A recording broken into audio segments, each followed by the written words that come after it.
Hello and welcome back to In the Corner. I'm Cash. Today is Friday, May 16th, episode 53, and we've got a pretty good episode lined up. We're going to talk about the fights that are happening this weekend. We got some good ones.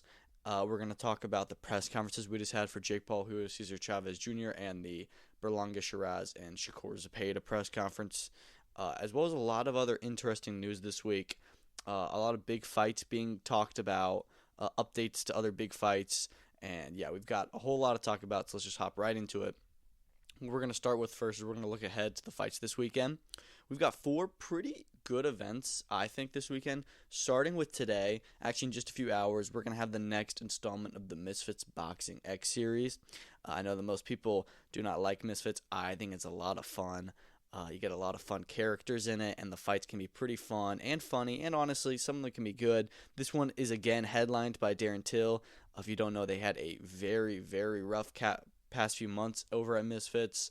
They had the big KSI Dylan Dennis fight that got canceled the whole event. This event was meant to take place over a month ago, and it got rescheduled really with no actual reason. And they kind of combined this card with the undercard of the KSI Dennis card. So it's actually a really, really good card for Misfits. One of their best cards overall, maybe. But it's headlined by Darren Till, Darren Stewart, two former UFC guys. I think Darren Till wins this fight. I was really impressed with his performance over Anthony Taylor in January. I know that Anthony was a short notice step and he's much less experienced at a high level as Darren Till is. And he was a lot smaller than him, a lot smaller. But, Anthony Taylor had been in a very good spot in the crossover boxing world. And I thought he was maybe going to win that fight because Darren Till had a boxing fight in July of last year and he looked terrible. But he looked really good. He's taking this seriously. He is training at a good boxing gym in the UK with other like champions and stuff. So he's really taking it seriously. I think that he can get like a KSI fight, maybe even a Jake Paul fight. And yeah, so he's fighting Darren Stewart tonight. I think that this one goes his way. I don't really know too much about Darren Stewart, but I don't know. I think that Till will win the battle of the Darrens, probably by decision. He could stop him, and I'd like to see that. But yeah, no, I think it should be a pretty good fight. It should be pretty interesting. But I think Darren Till wins this, and he's clearly signed a deal with Misfits, and they're actually keeping him around, and he's a big name for Misfits to have. So I think that we'll see him stick around, and I hope that they try and make like a KSI fight or something like that. Co-main event is Idris Virgo Ty Mitchell, which is actually a very, very interesting fight. Idris Virgo is this guy who is training partners with KSI, and he was like, I think he's like 15-0 actually as a pro, and joined Misfits, and he keeps on. He's really funny because he always tries to call out the YouTubers, even though he would clearly beat them because he's not quite good enough to go for like a world championship or anything. He's kind of that Tommy Fury level, if you ask me. But he's fighting Ty Mitchell, who's in a similar spot. This guy is a training partner of Tyson Fury. He's had a really, really weird career, never really got going as a pro. People say he's decent, and he had a really good showing in January as well. I think this is a very, very good matchup. Ty Mitchell's definitely the bigger guy. Idris Virgo is the defending Misfits Pro champion. I love this fight. This was meant to headline the card in April before Till Stewart became the main event tonight. I think it's a fantastic fight. As far as predictions go, it's hard to call for me. I think Virgo may take it, but I really could see this going Ty Mitchell's way. I'm not sure. It's gonna be a banger. It's gonna be great. Moving on from there, Chase Tamor, Tank Tolman. That should be a lot of fun. Chase Tamor is a very, very funny person and fighter. He had the famous clip of him like kind of like fighting like a girl, like just like the fighting a ghost like 2 years ago. But he has gotten a lot better since then. I think he takes this fight just because I don't really know what Tank Tolman comes from, and Tamor has been actually taking it seriously, and he's been having some like in between his Misfits fights, been getting some pro fights against, like Mexican journeymen who have negative records, but still, he's focused. So that should be fun. Walled Sharks Fox the G is actually probably going to be a really good fight. Again, these are Misfits guys, but these are two of the best Misfits guys. Fox the G just came onto the scene. Very, very strong skinny power. Walled Sharks is actually very technical. He's a Golden Gloves guy. Two great fights with Dean the Great. I think this is a great fight. It's really hard for me to call.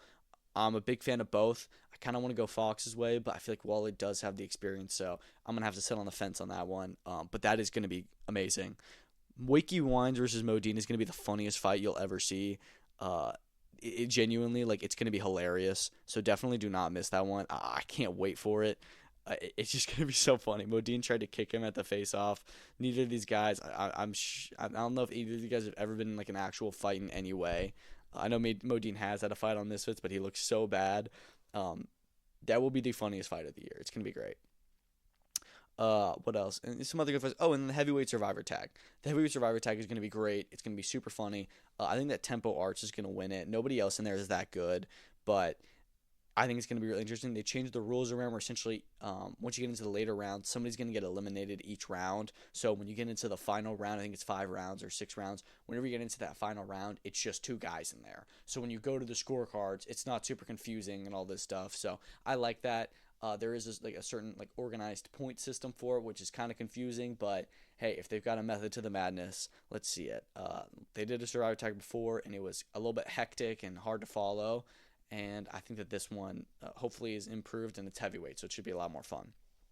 And then you also have Joey Knight on this card. He's very interesting to watch. He's also a pretty good boxing skills for Misfits. And then you've got Amir Anderson, who is a very good prospect that Misfits signed. I think he could do big things in the sport. It's very early. This is just his 3rd fight. I'd like to see them get him more active. This is his first fight of the year, and it's May. And that's just because Misfits has had so many canceled events this year. But they need to get him going more because he is really impressive from what we've seen of him so far. And then Dylan Price is on this as well. He's fighting in a 10-rounder. Not a 10-rounder that necessarily is going to be a competitive fight, I don't think, but a 10-rounder nonetheless. He's a WBC silver champion, so that's actually a really big signing for Misfits. I think he fights at 130 maybe. So he is probably he's in the rankings, to fight like Oshaki Foster. And I don't know if he'll get that fight ever, but Misfits having him is definitely a good steal. And he actually opens up the card. I just hope that they can get these pro guys on some other cards as well. Just kind of keep him more active, because a lot of the Misfits guys aren't as active as pro boxers are, and you need to keep the pros going. But yeah, so that's the Misfits event. I think it's going to be a really fun one. I'm excited for it. It's been a while since we've had a Misfits card, and they're always good to watch. Moving on from that, going into pro boxing, Johnny Fisher, Dave Allen 2. Finally, they run it back after a very controversial night in December in Saudi Arabia. Quite frankly, Dave Allen was kind of robbed. Again, it was a really close fight. I had it 95-94 for Dave Allen. But it's just that it was such an easy fight to score. It's kind of like, how did you mess that up? Johnny Fisher won the first 4 rounds of the fight easy. And then Dave Allen knocks Fisher down in the 5th, so gets an extra point there. And then he wins 5 through 9. Those rounds were kind of close, but he wins them pretty clearly. And then the 10th round you can give to Johnny Fisher. But Dave Allen won that fight on a core to the knockdown. Otherwise, it would have been a draw. I was really impressed with him. And not only that he was able to get the knockdown, but the fact that he was able to capitalize and actually win 5 rounds from it. And really, really show that he still kind of got it. I was impressed. But if I'm going to be honest, I think that Johnny Fisher takes this one. And again, I think he's going to do this pretty easily. Again, we've seen this before with stuff like Ben Whitaker, Liam Cameron. Every time we have a domestic fight that goes wrong, they run it back. The guy gets it right the second time. And I think we're going to see that with Johnny Fisher on Saturday. I've been really impressed with him. He's back at the Copper Bosch, and I think that he's going to put on a good performance. I think he'll probably stop Dave Allen. I don't know when, if that's going to be early or if that's going to be late. I bet it'll be probably around mid to late. I think Johnny Fisher, we may see him be a little bit more cautious in there just because he knows that this guy can hurt him. But I still think that at some point Fisher's going to step it up and he's going to give Allen a rough night. And I think that he wins this fight within the distance. And then on to bigger fights. He's got an interesting trajectory ahead of him. I'm not really too sure yet what they're gonna do with him in terms of his next fight. It's not going to be someone like Moses Atauma, of course, but it could be a Fraser Clark. He could enter that British title level. Moving on from that, co-main event is going to be Kieran Conway versus Jerome Warburton, and that's for the British and Commonwealth, I believe, middleweight titles. Yeah, that should be an interesting one. I think that I'm gonna have to go with Conway in that one. I feel like I've just seen better stuff from him as of recent, and he's it should be a pretty fun fight. The winner of this is actually probably gonna face the winner of George Liddard versus Aaron Sutton. George Liddard, who's getting moved very quickly by Matchroom, he's in a 10-rounder. I believe he has a Commonwealth silver title. So he's kind of, in that mandatory position for the Commonwealth belt. So I bet Liddard wins his fight. I'm going to pick Conway to win the Warburton fight, but, that one does have potential for an upset, but I do think that I'm going to pick Conway for it. And then we could see Conway versus Liddard, which would be really interesting should Matchroom make that one. And yeah, I'm a big fan of George Liddard as well as Jimmy Sains, who also returns on this.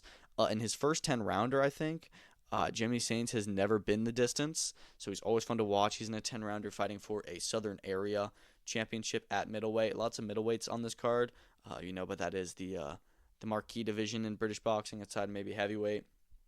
And yeah, it's a good division. So some good fights to be made. I'm excited to see Sainsy return. He's, like I said, he's always really fun, as is George Liddard. And, Kieran Conway, Jerome Warburton should be a good fight. It's going to be a really good main card. You've also got John Hedges returning versus Nathan Corliss for they're fighting for the English Cruiserweight title. I could be wrong on that. I think there is some kind of title on the line. But Nathan Corliss' only loss comes to Vidal Riley, who we know is very good. So a lot of solid fights on this card. Shannon Ryan returns. Taylor Bevan is a very good prospect. He's back. And then Lele Buttigieg as well. So I think it's a pretty solid card. It's a little bit like a next-gen card, but if you actually look, they've got like 5, 10, or 12 rounders. So it's a decent card. It's just a lot of like that next-gen coming through and stepping up. So I'm looking forward to it. Should be a fun night, and Fisher Allen 2 is sure to deliver fireworks. Every Johnny Fisher fight, you just have to tune in for because something's going to happen. Moving on from there, we've got UFC Vegas 106, I think it is. Gilbert Burns returns against Michael Morales. I don't know if Gilbert Burns is going to win this one, y'all. I think that we all kind of know that. He's on a 3-fight losing streak, it looks like. Michael Morales is coming in through the rankings.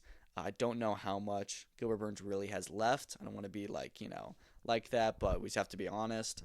I've seen, I don't know, man. I don't know. I think Michael Morales wins this one. He is a minus 850 favorite, which is pretty decent. He's obviously coming off the win over Neil Magny. Hasn't fought in a while. Hasn't fought since August of 2024, but I think that everyone's beating Neil Magny, but yeah, I think that this could be an interesting one, but I think this one will certainly go Morales' way. Other than that, I think it's actually a decent Apex card. Rodolfo Bellato versus Paul Gregg should be a pretty fun fight, I think. You've got Sadiq Youssef versus Myron Santos. Myron Santos, a fun Brazilian. What else? Melquizael Costa returns. I know I probably butchered that, but he's really fun to watch. And yeah, it just looks like it's going to be a good card. Jared Gordon on the card as well. Yeah, man, I'm excited. You've got some good stuff on here. It's only, I think, a 12-fight card, so not the biggest card ever. It should be a decent one.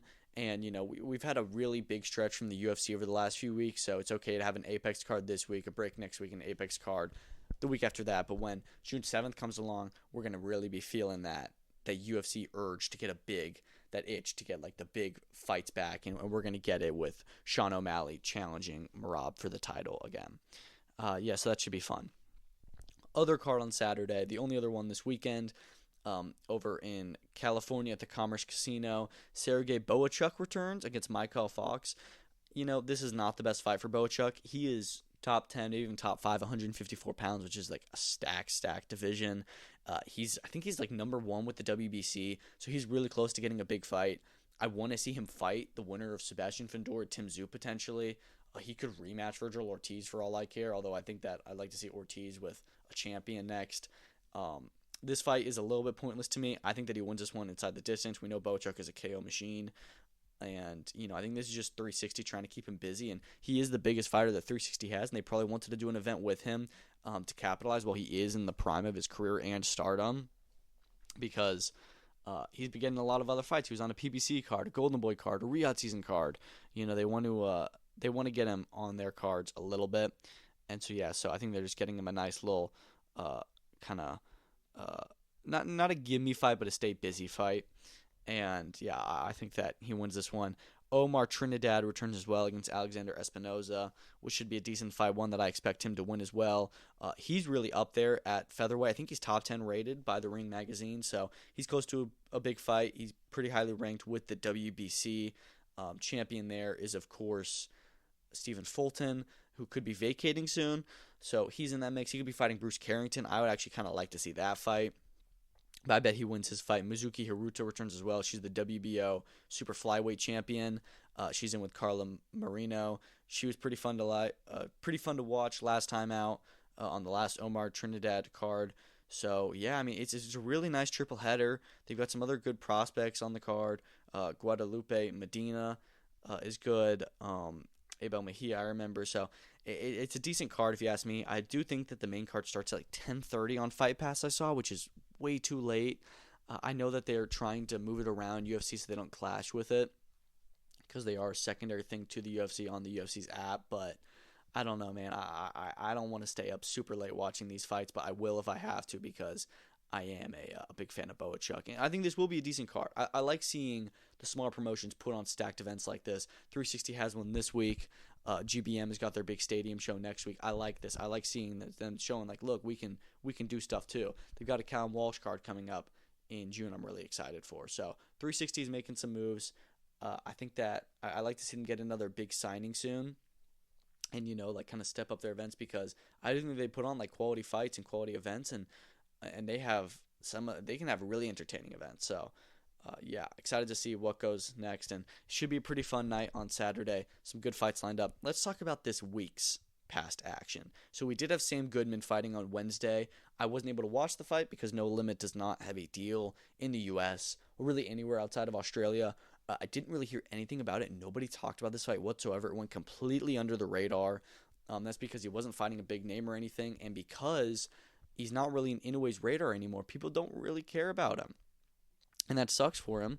I think that he could still get a big fight at 122. This was a world title eliminator. They kept saying they wouldn't say what sanctioning body it was, but I think he's still like number one with IBF and the WBO. But apparently he beat Cesar Vaca by unanimous decision. I looked at the cards. It looked like he was very wide. I think that he could be getting a world title shot, but I think it's not going to be until after Inoue moves up, which we know is next year. So, we've been waiting for the titles to just kind of spread out once Inoue moves up, and then 122 can get a lot more interesting. And he's one of those guys that could claim a world title and put his stamp on the division. So we're just gonna have to wait and see what he decides to do when he gets that shot again. But I don't think that we're gonna see him fight Inoue ever. But yeah, moving on from there, let's talk about these press conferences because we had some fun press conferences this week. So we had the first ever press conference for Jake Paul, Julio Cesar Chavez Jr. I thought it was a pretty funny back and forth, if I'm being honest. Again, it kind of felt like we were trying to force some beef.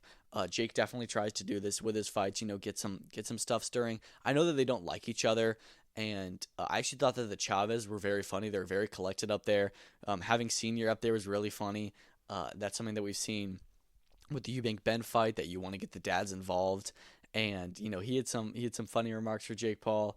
And then Junior had a really funny one where Jake was trying to talk shit to Julio Cesar Chavez, like the senior, and Junior just says like he wants to keep on talking to my dad because he likes fighting old men. And I thought that was really funny and like a got him moment. So it wasn't the best performance from Jake at a press conference. I thought that Chavez held themselves pretty well. I thought Jake had some funny moments. But yeah, I'm really excited for this fight. I think that it is a tougher challenge for Jake Paul.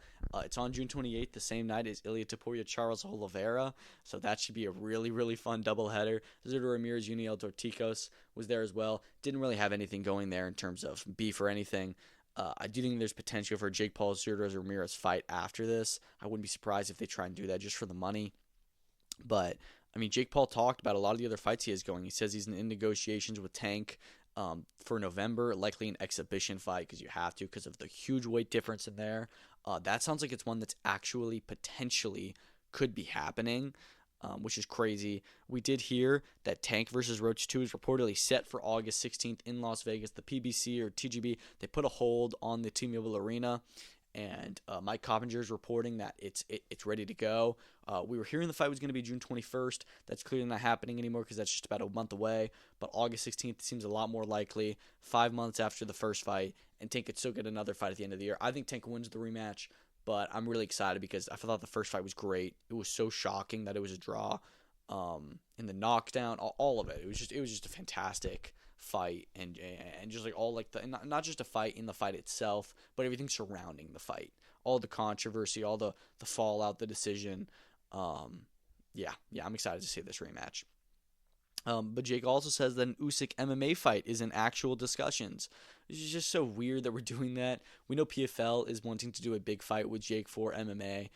We know Jake's going to make his MMA debut soon enough, and the Alexander Usyk fight is one that I think kind of does make sense there that you could do on pay-per-view, because you don't want to throw Jake in with an actual, like legitimate MMA fighter for his first fight, but you want to have him headline a pay-per-view. You need him to fight somebody with a name. Usyk is not a MMA fighter.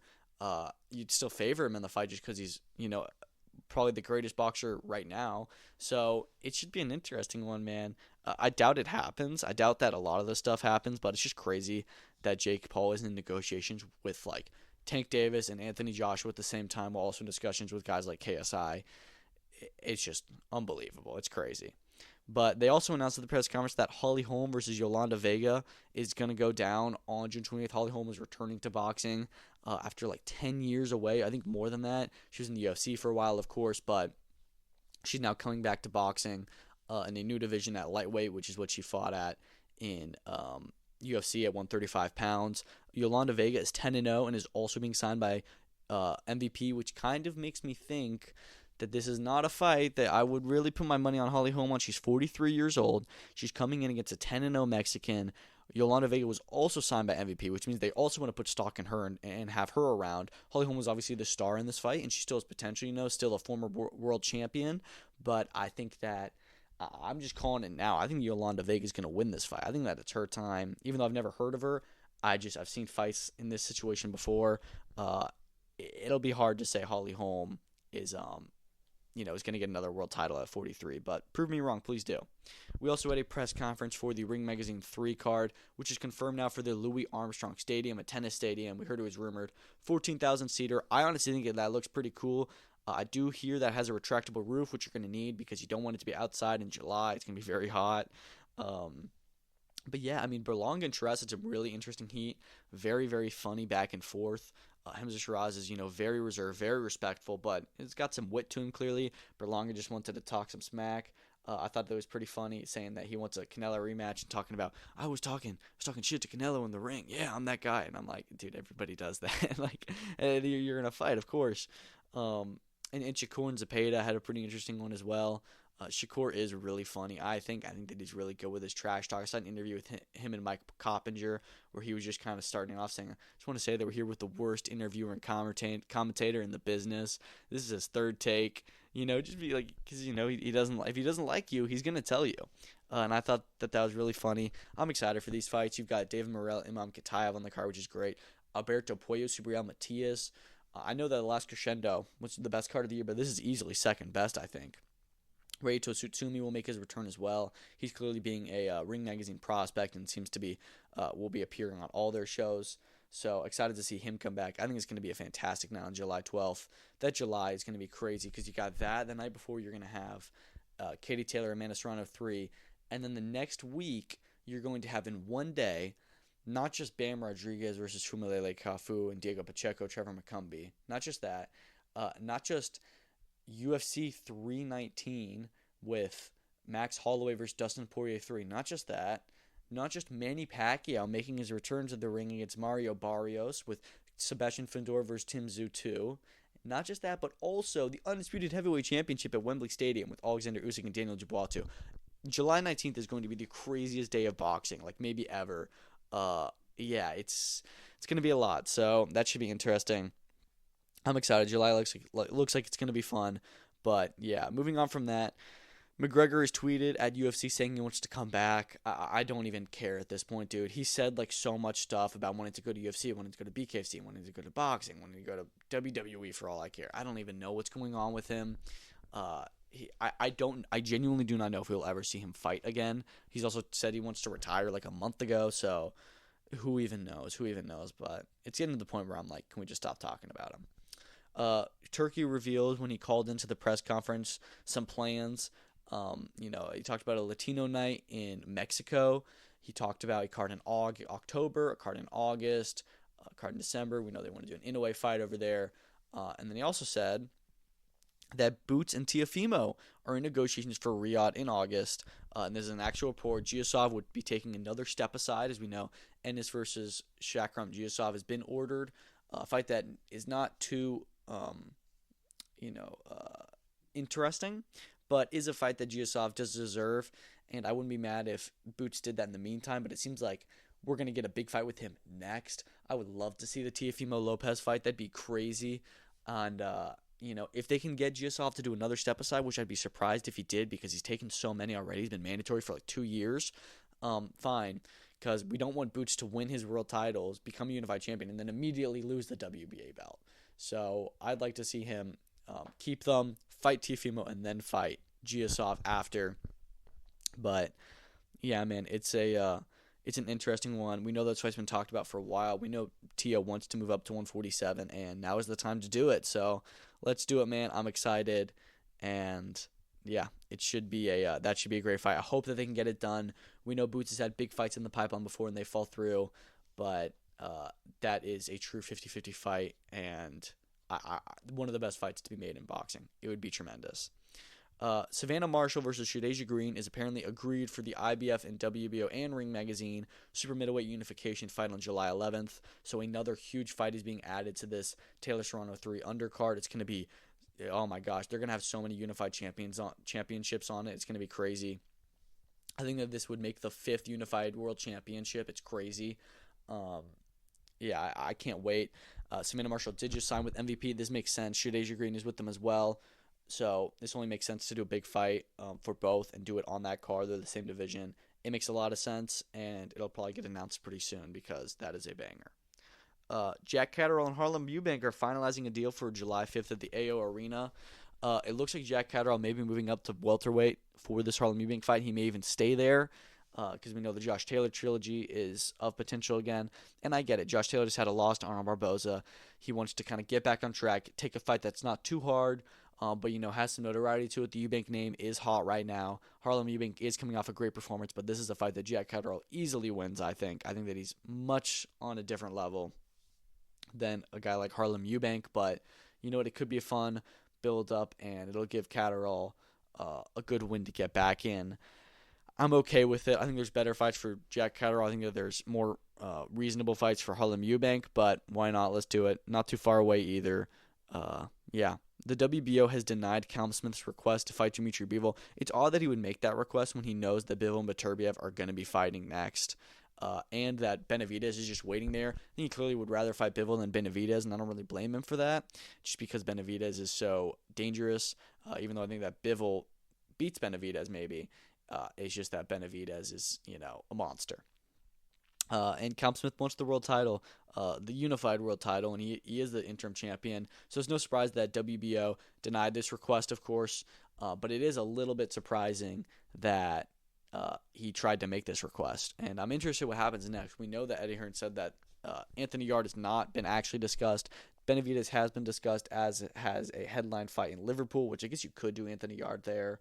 I'd say do the David Benavidez fight because we know Bivol and Beterbiev likely won't fight until around October. So he and Benavidez have to stay active, so they should probably match up pretty soon.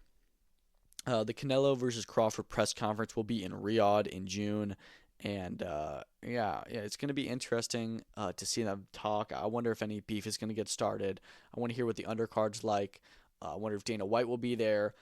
Some clarification on what platform this fight's going to be on, all that stuff, where it is.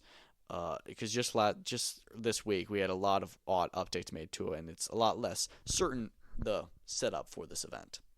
Junto Nakatani wants Naoya Inoue fight now, so that they can't use the age excuse. Inoue says he'll still be in his prime 1 year from now, so there's a little bit of back and forth between the teams. I'm on Team Nakatani here.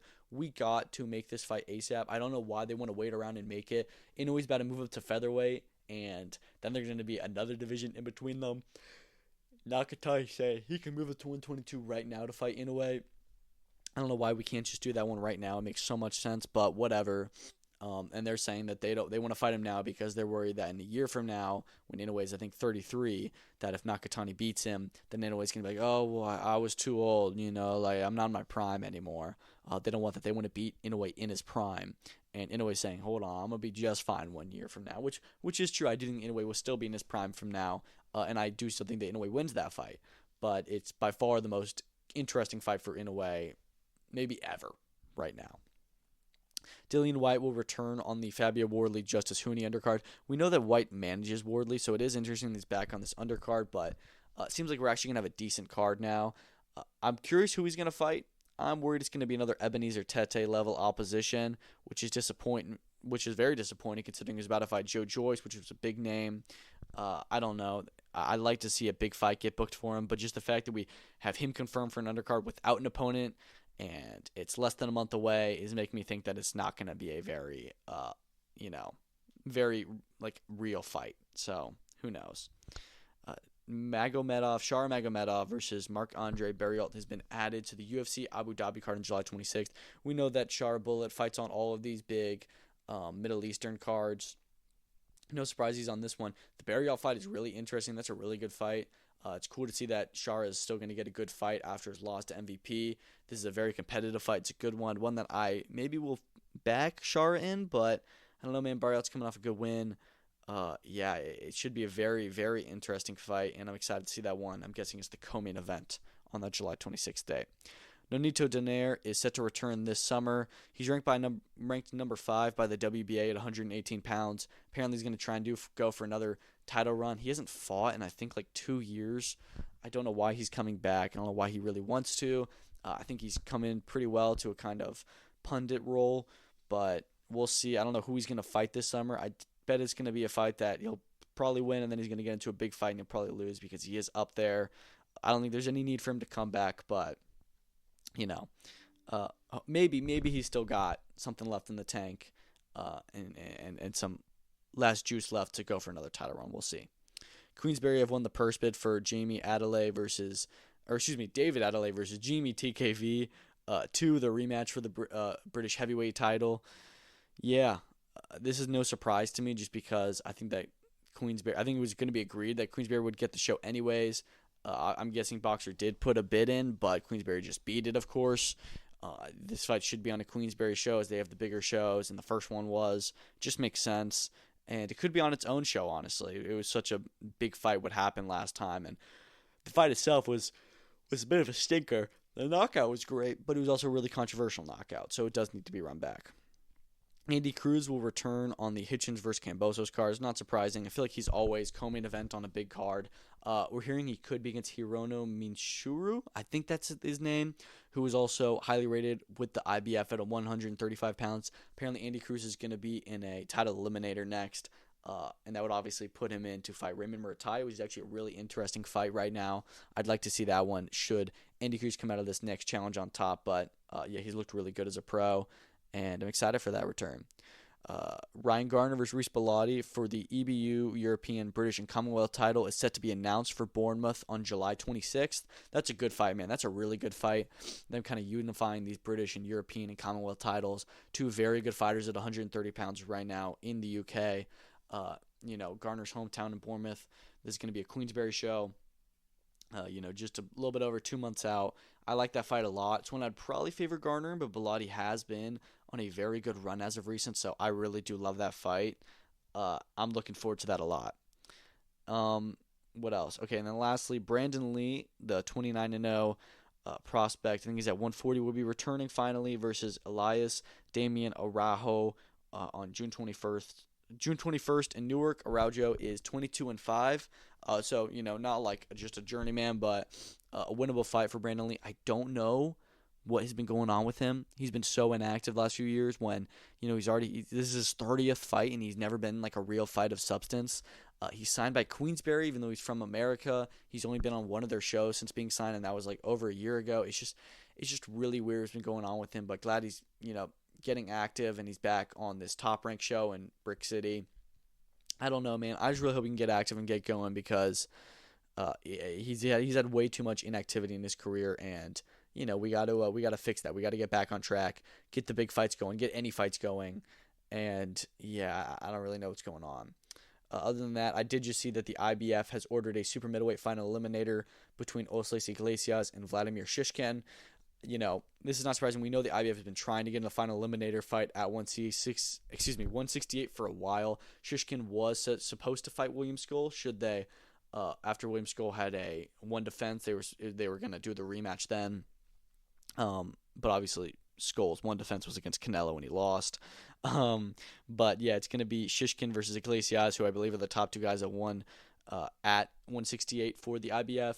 We know Christian and Billy, Kevin Saggio were involved in here at one point, but it's just so much weird stuff has been going on with that whole situation. I like this fight a lot, actually. I like this fight a lot for Iglesias. I think this is his toughest fight by far, and he's been looking to get a big fight, a tough fight, and I think that now is time for it.